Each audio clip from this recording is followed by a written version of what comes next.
Bonjour à tous. Prochaine formation, Arduino. On va commencer à parler des moteurs. Moteur servo, moteur pas à pas, stepper motor. Et pour une autre vidéo, on va parler du moteur CC. Moteur CC est dans un cas à part, lui. On va le faire fonctionner avec une source de tension externe plus élevée que qu'est-ce qu'un Arduino est capable de donner. Mais il me manque des pièces. Je me suis rendu compte qu'il me manque des pièces. Ils nous fournissent un petit moteur dans le kit entre 3 et 6 volts. Arduino n'est pas capable de donner 6 volts. Puis en plus, Arduino donne 20 mA. Donc, c'est pas bien fait pour faire rouler un petit moteur, là. Fait que je vais attendre d'avoir les MOSFET que j'ai besoin pour faire fonctionner un Arduino avec une source d'alimentation externe pour le moteur CC. Mais pour aujourd'hui, on va voir les moteurs servo motor et le moteur pas à pas, le stepper motor. Ces deux-là, vous allez avoir du fun avec ça. Croyez-moi. Vous allez voir, vous allez comprendre bien des choses que vous voyez tous les jours avec ça. Surtout pour ceux qui s'amusent avec des voitures téléguidées. Fait que allons-y, on commence avec le moteur servo. Pour arriver à faire fonctionner notre petit moteur servo, tout ce qu'on a besoin, c'est le moteur servo en lui-même. Vous l'avez dans votre kit, ce petit moteur-là.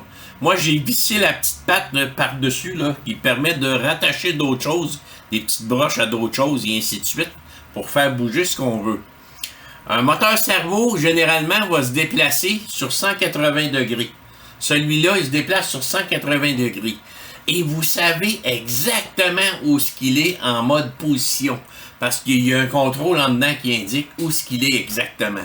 Donc, c'est vraiment un bon moteur là, pour faire des choses comme les volants qu'on a dans les voitures téléguidées. Quand on veut faire bouger le volant de gauche à droite, mais c'est ce genre de moteur-là qu'on va utiliser. Je sais pas si vous avez vu la voiture téléguidée que la personne avait montée. Même le pilote, son volant bougeait, et ainsi de suite. Il y avait plusieurs choses qui bougeaient dans le véhicule téléguidé. Puis, c'était monté avec ça. C'est pas plus compliqué que ça. C'est des petits moteurs qui prennent pas gros de tension, qui peuvent fonctionner vraiment assez fort en plus pour la grosseur qu'ils ont. On a besoin du Arduino. On a besoin d'un potentiomètre. Ça, c'est celui fourni avec le kit. C'est pas la première qualité, là, je vous le dis tout de suite. Là. Mais ça fait le travail. Puis finalement, des fils. Je vous ai monté déjà un fichier sur Freedzing qui montre comment est-ce que c'est monté. Le plan de ça, c'est vraiment simple. C'est vraiment simple. Qu'est-ce qu'on va faire? Je vais aller dans Freedzing. On va aller ici. On va aller enlever tous les fils qui sont là. On va aller leur monter. Fait que, on a notre moteur servo ici. On a notre potentiomètre ici. Je vais le mettre au même endroit qu'on l'a mis sur mon board à moi, là. On va le mettre ici. Je l'ai-tu mis de ce sens-là? Je l'ai mis même de l'autre sens. Rotate, 180 degrés. Et voilà. C'est ça. Je l'ai mis comme ça. Fait que comme ça, je peux venir me brancher là, je peux venir me brancher là, puis je peux venir me brancher là.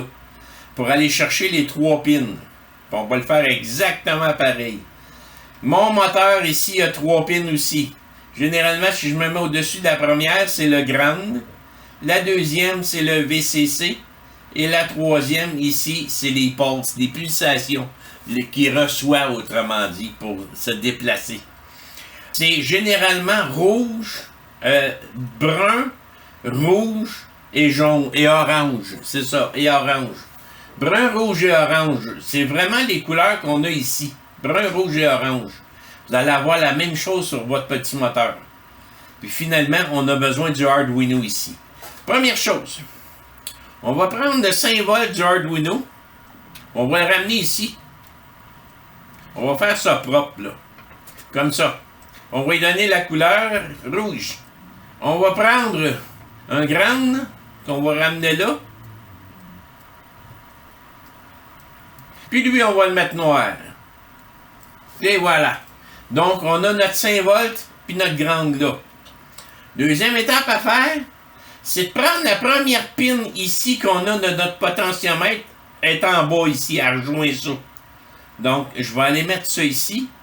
Je vais aller mener ça. Oups! Hey, bouge pas la pin, là. Moi, je vais aller me chercher ma pin ici. Puis je vais aller chercher ça au positif. Comme ça. On va mettre ça rouge. Parce que c'est le positif. De l'autre côté, c'est négatif. Ici. On le met noir. Puis finalement, la pin du centre, là, elle fait toute cette ligne-là dans le fond. Cette pin-là, faut qu'elle aille à... Ah! Maudit! Il vient chercher ça. Allez! À A0. Je vais mettre celle-là comme ça. Puis je vais mettre celle-là comme ça. Puis elle, on va la mettre jaune. Ou la première couleur qui me tombe, là, ça va être jaune. Tiens. Ça, c'est le signal, autrement dit, qu'on envoie au Arduino. Fait que ça, c'est pas compliqué. Positif, négatif du Arduino qui s'en vient ici, dans les rails de positif, négatif. On a notre signal ici en plein centre, puis on a notre positif, notre négatif sur le potentiomètre ici. Fait que c'est pas plus compliqué que ça. Il nous reste le moteur à brancher ici. On a dit que le premier, c'est un ground. Moi, qu'est-ce que je vais faire? Je vais me partir d'ici, parce que des fois, ils sont durs à prendre, ceux-là. Là. Je vais aller ici, puis je vais aller me brancher sur le premier. On va descendre ça là. Ah non, tiens. Black. Pognez ça là. Positif. Dans le milieu, c'est le rouge. Il n'est pas capable de se placer sur la ligne. C'est pas grave. Red. Finalement, le signal ici, il va aller à la pin 9 du Arduino. On va le ramener à là. Pin 9. Et pas le moteur au complet. Et voilà. On va lui donner une autre couleur, lui. Wire color. On va lui dire orange. Tiens. Ça, c'est fait. Fait que c'est pas plus compliqué de brancher ça. Pour terminer, positif, négatif, 5 volts et ground sur les rails ici. Positif, négatif du potentiomètre sur les rails. Le signal, la pin du milieu s'en va à A0. Positif, négatif des mêmes rails s'en va au moteur ici. Sur les branchements bruns et rouges. Le orange s'en va à la pin 9 du Arduino. Fait que là, je pense que ça, c'est assez clair. Cerveau moteur. On le sauvegarde. C'est ce que vous allez avoir dans votre dossier, autrement dit, de formation.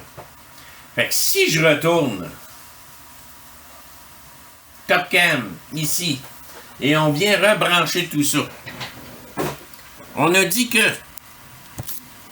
positif, on va prendre des fils un peu plus longs. C'est ça. 5 volts. Ça en vient ici dans le plus. Négatif. Vous pouvez utiliser les bonnes couleurs, là, mais je vous dis, avec les fils qui fournissent, là, souvent, là, on n'a pas ceux qu'on a de besoin. Négatif. Dans le négatif, ici. J'ai besoin d'un positif vers mon potentiomètre ici. Comme ça. J'ai besoin d'un négatif vers mon potentiomètre ici. Comme ça. Puis finalement, mon signal du centre s'en va à A0. Comme ça. Ce qui me reste à brancher, c'est mon petit moteur. On a un fil rouge, un fil brun, un fil rouge. Le fil brun, c'est un négatif. On va le brancher ici. Négatif. Le fil rouge, c'est le positif. Positif ici. Puis finalement, le fil ici, le signal, s'en va à la pin 9. Tiens, dans pin 9, oui. Fait que tout est branché. On va pouvoir aller dans la programmation pour faire fonctionner ce moteur-là. Avec ce simple branchement-là, on va jouer avec notre potentiomètre, puis notre moteur va se déplacer exactement comme si ce serait une extension de nos doigts, autrement dit. Allons-y dans la programmation pour ça. Première chose à faire, il y a une librairie qui existe pour les moteurs cerveau. C'est inclus à même Arduino IDE. Fait que tout ce qu'on a à faire, c'est soit de le marquer à main, ou soit de l'importer en allant dans le croquis. On va le faire les deux. Je vais l'importer à main. Je vais faire Include. On ouvre un signe plus petit. Il m'affiche toutes les librairies possibles. Donc, moi, je vais aller chercher cerveau. Il l'a écrit.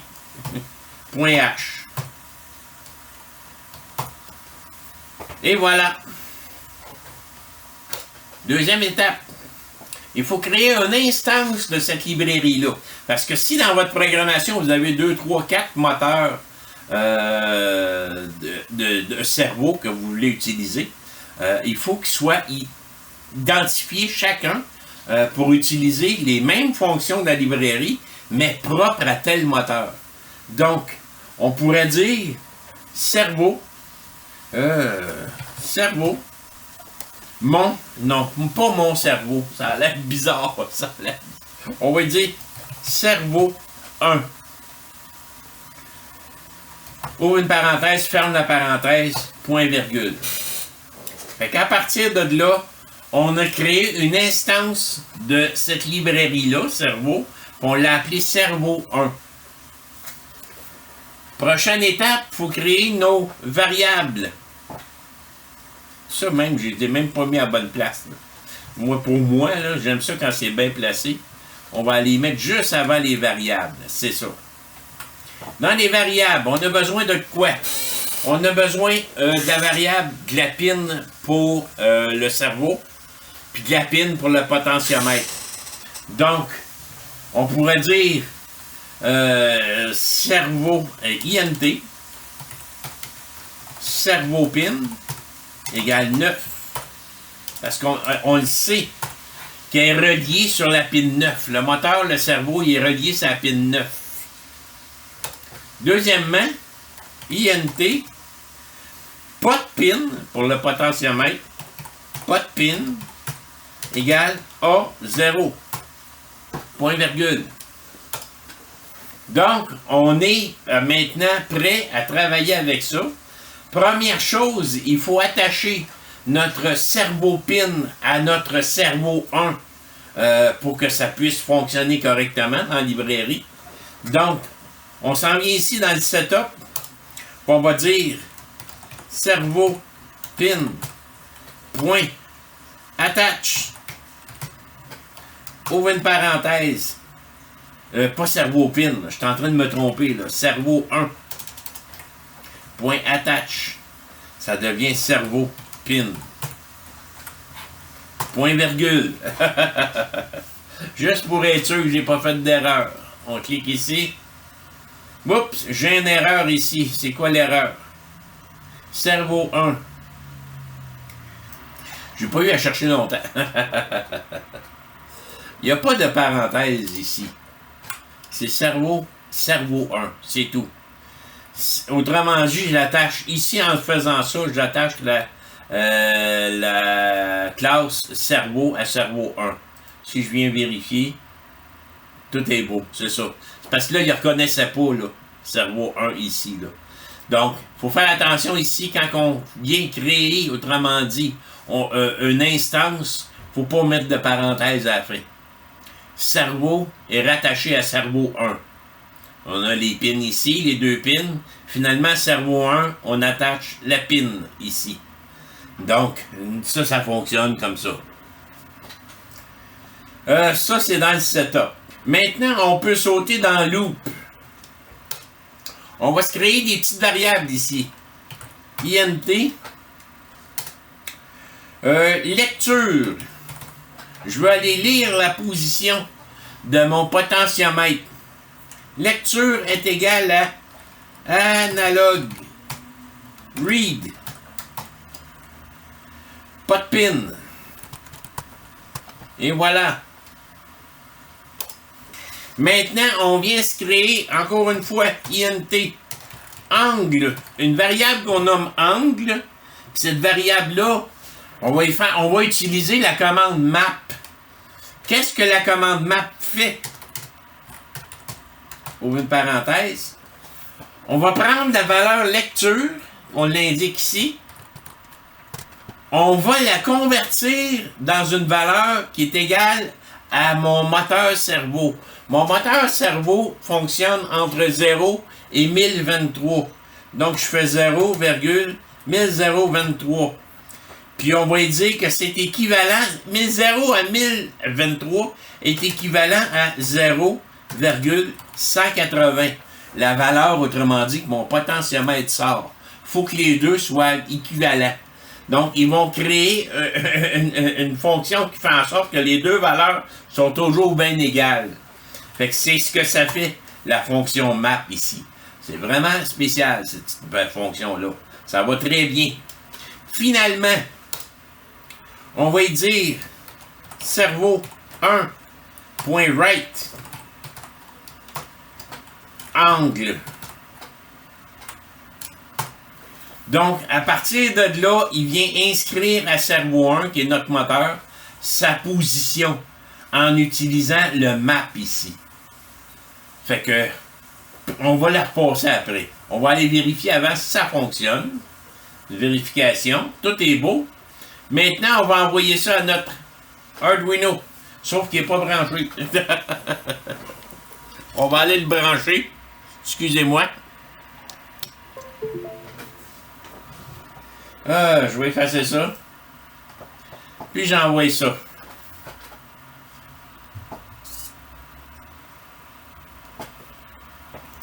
Si on va voir notre moteur, TopCam, comment est-ce qu'il réagit?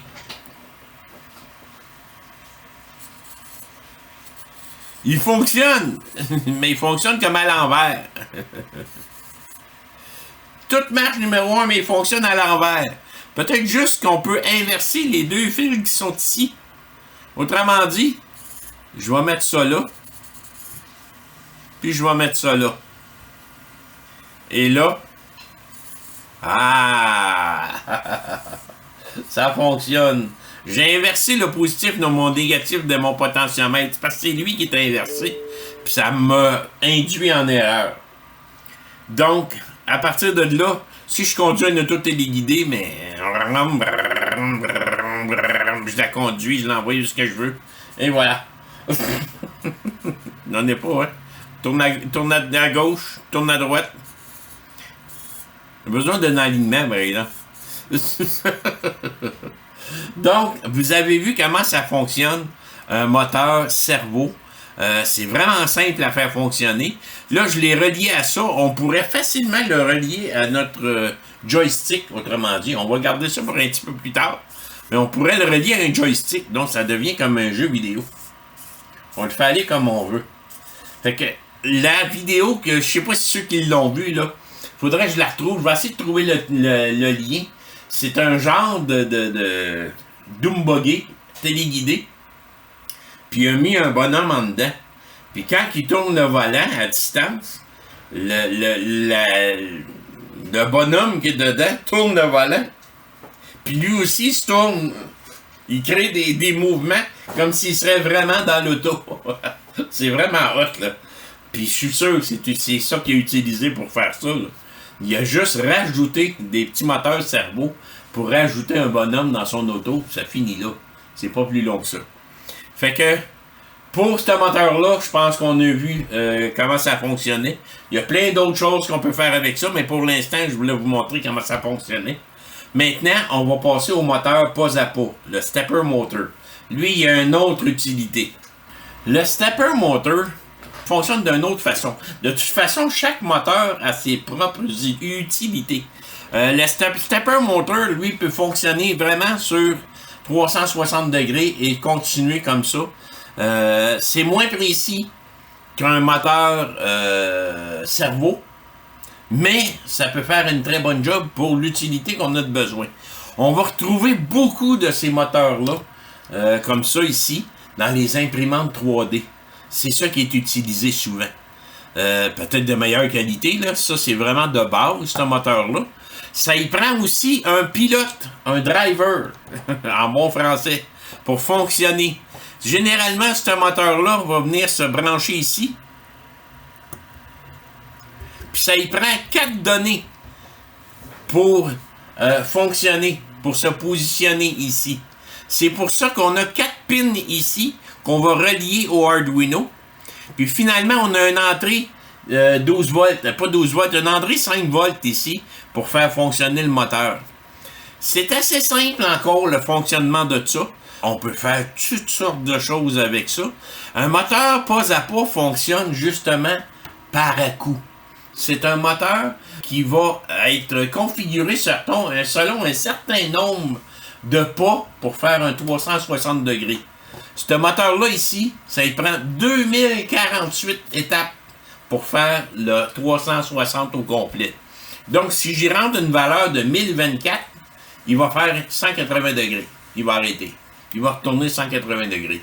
Sauf que, contrairement à un moteur servo, si je tourne 180, il retombe tout le temps à zéro. Autrement dit, s'il arrête en plein milieu parce qu'il a manqué de courant, puis je le repars, il va penser qu'il est à zéro là. Là, il va continuer 180 plus loin. Fait que c'est pour ça que ça prend d'autres choses des fois pour les contrôler. C'est pas aussi précis qu'un moteur servo. Par contre, ça a son utilité selon dans quoi qu'on l'utilise. Fait que la prochaine étape, on va aller dans Fritzing, puis je vais aller vous montrer comment est-ce qu'on branche ça. C'est vraiment pas compliqué. Le moteur servo, c'est comme celui-là ici. On a notre moteur qui est branché comme on l'a fait nous. On a notre pilote ici, notre driver qui le fait fonctionner. Tout ce qu'il nous reste à faire, c'est d'emmener un positif et un négatif aux 5 volts et à la mise à la terre, puis brancher les 4 fils. Ici, on a 4 fils qui sont nommés IN1, IN2, IN3, IN4. Les 4 fils sont, dans le fond, c'est input 1, input 2, input 3, input 4. Donc, faut pas oublier que le 1, malgré qu'on pourrait le brancher de l'autre façon, tantôt j'ai fait le test, là, puis on pourrait le brancher de l'autre façon. On va les enlever les 4, puis on va les mettre 9, 8, 9, 10, 11. Ça ici, ça ici, ça ici. Là, on va mettre 4 couleurs, par exemple, parce que là, ça a l'air bizarre comme ça. Green, gris, white, orange, on l'utilise déjà en haut, ocre. Et voilà. 4 couleurs. Mais les 4 sont branchés. C'est parce que le premier coup que j'avais branché, je branchais le 1 au 8, le 2 au 9, et ainsi de suite. Mais je me suis rendu compte après que ça répondait à l'inverse. Donc, j'aurais pu programmer, mais en tout cas, je fais toujours mes tests avant de faire mes formations. Fait que c'est aussi simple que ça, là. C'est vraiment pas compliqué de brancher ça, là. Fait qu'on va y aller. On va aller top cam. On a besoin, comme on a dit, d'un... Il y a un plus de marqué sur le board ici. On va l'emmener au positif. On a un moins. Bon. Désolé, ça va être 2 gris. On a un moins. Ici. Je vais emmener... On aurait pu le brancher sans même utiliser ça. Malgré qu'on pourrait le faire. T'in. On va le faire comme ça. Mon plus est là. On va aller sur 5 volts. Mon moins il est là. On va aller sur la grande. On va ramener ça ici. On va prendre... Ça marche pas. On va prendre ça ici. Le input 1. On va l'amener à 11. 8, 9, 10, 11. C'est ça. Le input 2. Je cherche les bons fils. 10. Le input 3. 9. Puis le input 4. 8. Fait qu'on n'avait même pas besoin de ça. Fait que notre moteur est branché. Moi, j'avais mis un petit collant sur le moteur ici pour que vous puissiez voir comment ça fonctionne. Je vais me brancher ça sur l'Arduino. Là, c'est sûr qu'il ne se passe rien parce qu'il n'est pas programmé pour. Mais on va aller programmer ça. On va aller voir comment ça fonctionne. La programmation du moteur, du servomoteur est encore plus simple. Pas du servomoteur. Du moteur pas à pas est encore plus simple que celle du servomoteur. Comme pour le servomoteur, il faut importer la librairie. Dans ce cas-là, c'est la librairie Stepper. Si je m'en viens, on va le faire d'une autre façon. Là. Si je m'en viens dans Croquis ici, importer une bibliothèque, je vais aller chercher Stepper. Donc, je clique dessus, il vient me la mettre complètement en haut ici. Moi, je vais la retirer de là, parce que j'aime bien l'avoir en bas. Ici. C'est comme ça. Puis comme pour le moteur cerveau, il faut créer une instance de cette librairie-là pour l'assigner à notre moteur, parce qu'on peut avoir plus qu'un moteur pas à pas sur notre projet. Donc, on va venir créer ici en dessous Stepper espace comment est-ce qu'on va l'appeler? Mon Stepper. Mais lui, dans son cas, on rouvre une parenthèse. La première valeur qu'il faut rentrer, c'est le nombre de pas requis pour faire 360 degrés sur ce moteur-là. Si on n'est pas au courant, il faut aller voir dans les spécifications du moteur où on l'a acheté. Ils vont toujours vous indiquer le nombre de steps que le moteur requiert pour faire un 360 degrés. Pour celui-là, je sais que c'est 2048. Par la suite, il faut aller lui assigner les 4 pins qu'on travaille pour ce moteur-là. Par contre, il faut faire attention, les pins pairs travaillent ensemble, les pins impairs travaillent ensemble. Donc, au lieu de faire 1, 2, 3, 4 ou encore 8, 9, 10, 11, on va faire 8, 10, 9, 11 pour qu'ils soient ensemble. Donc, on va faire 8, 10, 9, 11. Point virgule. Fait qu'on a créé ici, voyez-vous pourquoi je m'étais mélangé tantôt, là. Lui, il a besoin de ça. Il a besoin de cette valeur-là pour fonctionner. Si on vérifie, aucune erreur. Donc, il sait le nombre de points que ça y prend, de pas que ça y prend pour faire 360 degrés. Puis, il sait les 4 pins qu'il a besoin de savoir pour travailler, faire travailler le moteur. Maintenant, on peut aller ici dans section Setup. Dans section Setup, première étape, c'est qu'on va y dire la vitesse qu'on veut appliquer. Chaque moteur a une vitesse qui peut fonctionner, un maximum aussi. Ce moteur-là est très bas de gamme. Moi, j'ai essayé des vitesses. Jusqu'à 18, ça avait l'air à fonctionner. C'est en RPM, ça. Autrement dit, c'est le nombre de tours par minute. À 18, il commençait à en arracher. À 19, il sautait un coup sur 2, puis à 20, il ne fonctionne plus du tout. Fait que, pour le faire fonctionner, on va y dire mon stepper .set speed. Vous voyez que la valeur apparaît. Puis là, je viens y dire ici 10. On va le laisser à 10. Point virgule. Je pourrais déjà y dire, à partir de là, dans Setup, de fonctionner. Tout ce que j'ai à faire, c'est de dire mon stepper.step. Le nombre de pas qu'on veut faire ici. Si je veux y faire un demi-tour, 1024. si on essaye notre programme comme ça devrait fonctionner. C'est sûr et certain que si je l'envoie, je vois mon petit moteur se déplacer. Je vais vous mettre sur le plan pour que vous puissiez le voir. Top Cam. Si je viens payer sur Reset pour recommencer, il tourne d'un demi-tour. Fait que vous pouvez penser à toutes les applications que vous pourriez utiliser avec ça. Il tourne d'un demi-tour. Si on retourne dans la programmation pour s'amuser, on va venir enlever ça ici, mon stepper là. Puis je vais aller dans Loop plutôt. Puis là, je vais dire mon stepper.step. On va dire 1024. Point virgule. Puis je vais faire une pause ici. D'une seconde.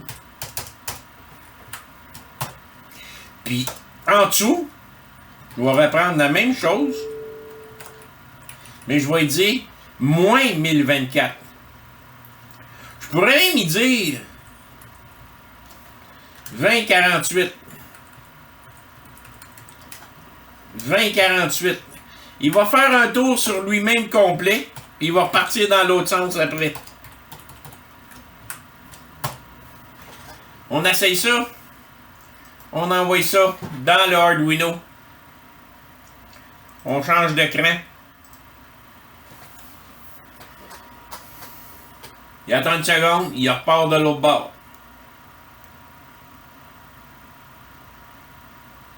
Il attend une seconde, il repart de l'autre bord. Fait que c'est pas trop compliqué, hein? Les questions de faire des robots, des choses comme ça. Avec ces choses-là, c'est simple à faire. Vraiment, c'est assez simple à faire. Je pourrais même créer rapidement là, un moteur, un horloge. Comment je pourrais m'y prendre pour faire une horloge? C'est sûr et certain, elle ne sera jamais précise à 100%. Je vais vous montrer pourquoi. On sait que c'est 2048 pour faire un 360 complet. Dans une horloge, pour faire 360 complet, c'est 60 minutes. Donc, pour avoir la trotteuse, là, c'est 60 minutes. Donc, ce qu'on a à faire, screen capture, pour faire 2048 divisé par 60, il va nous donner une valeur comme ça. C'est pour ça que je vous dis que ça ne sera jamais précis à 100%. Là. Mais je peux tout de même venir chercher ça, le copier, aller dans ma programmation d'Arduino ici, enlever cette partie-là, je n'ai plus vraiment de besoin.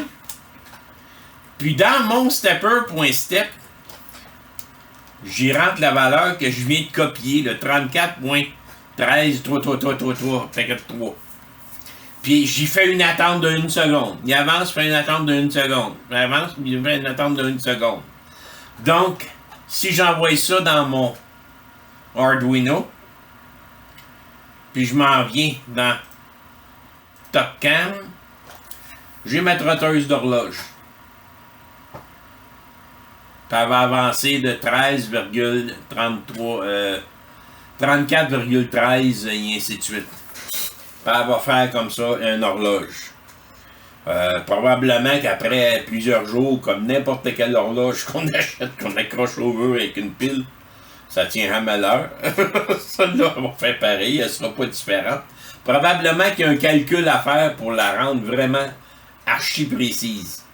Pour le moment, par contre, ça, c'était juste pour vous montrer. Mais c'est ça, un moteur pas à pas. Ça marche par coup, autrement dit.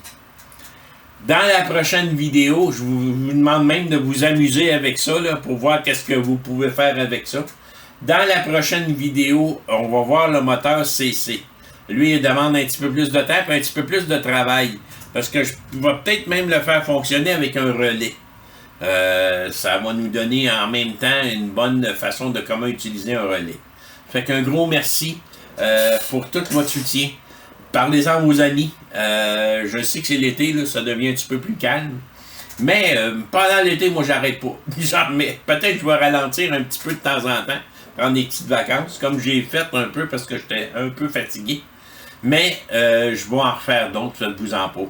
De plus en plus, j'ai déjà des projets pour l'autre partie, la formation débutant là, en électronique. Là, on tombe dans les petits projets. Mais c'est vraiment des projets qu'on va étudier pour comprendre le fonctionnement. Je pense que c'est la meilleure façon d'apprendre comment tout fonctionne. On va travailler avec des morphsets, on va travailler avec toutes sortes de choses qu'on va pouvoir appliquer après ça sur des choses de tous les jours. Fait qu'un gros merci encore, puis bon visionnement.